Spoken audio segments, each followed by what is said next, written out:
The appearance of the lilies. Long, long ago, there was a time when this world was filled with happy people. They lived peacefully, and there was no quarrel or war on the earth. There was plenty of food in the forests and on the plains. All the trees and bushes were laden with fruits. Diseases were unknown. The spring season prevailed all round the year, and there was no place for winter for its cold blasts or its unhealthy chills. Beautiful flowers covered the earth like a colorful carpet. The air was redolent with their fragrance, and the sweet songs of beautiful birds. The birds in those days were more beautiful with their melodious songs and plumage. They flew freely from branch to branch singing their songs. There were no one to harm them. It was a time when earth was like a paradise and humans were really happy.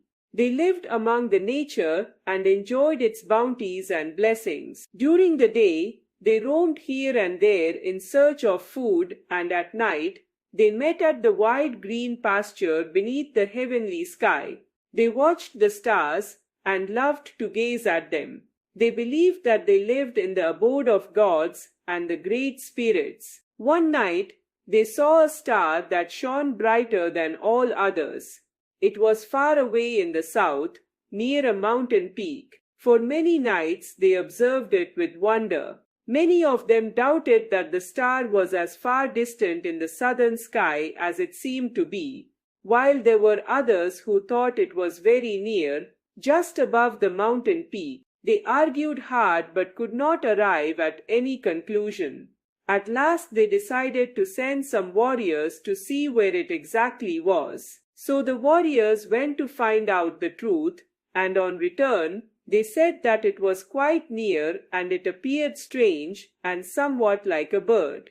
A committee of wise men was formed to know more about it and, if possible, to ascertain the meaning of the strange phenomenon. They feared that it might be the omen of some disaster. Some thought it a precursor of good, others of evil, and some suppose it to be the star spoken of by their forefathers as the forerunner of a dreadful war.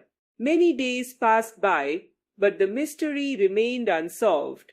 One night, the chieftain of the community had a strange dream in which a beautiful maiden came and stood beside him. She said, "O good man of the earth, I am charmed with the land of yours, its flowers, its birds, its rivers, its beautiful lakes, and its mountains clothed with green. I have left my sisters in yonder world to dwell among you.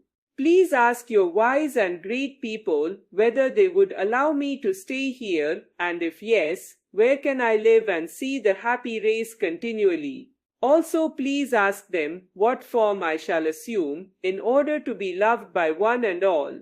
The chieftain woke up. He stepped out of his tent and saw the star yet blazing in its accustomed place. At early dawn, the announcer was sent round the camp to call every wise person to the council lodge. When they had met, the chieftain told them about his dream. They concluded that the star that had been seen in the south had fallen in love with mankind and that she was desirous to dwell with them.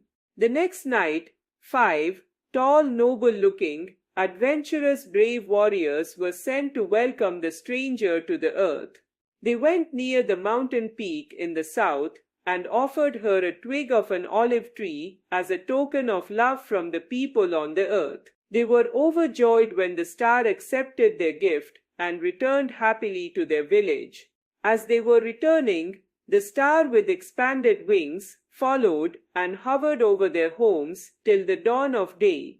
Again she came to the chieftain in his dream and requested him to suggest the place where she should live and what form she should take. When in the morning the chieftain put forth the issue before the council of the wise, they suggested many places on the top of giant trees, over the mountain peak, or in the colorful flowers. Even after a long discussion, they could not decide over the matter. They asked the star to choose a place herself, and she did so. At first she dwelt on the top of the mountains, but from there she could not be seen easily. Then she went to the grassy meadows, but she feared the hoofs of the buffaloes. She then sought the rocky cliff, but there she was so high that the children whom she loved most could not see her.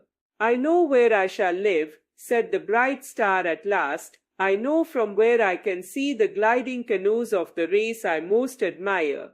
Children, yes, they shall be my playmates as they play by the side of the cool lake." With these words, the bright star alighted on the water of the cool lake, where she saw her reflection in the water. The next morning, thousands of white flowers were seen on the surface of the lake, and the people gave them the name white lilies. This star lived in the southern sky. Her brethren can be seen far off in the cold north, hunting the great bear, whilst her sisters watch her from the east and west. Even to this day, if you go to a large pond or lake, you can see thousands of white lilies covering the surface of the water.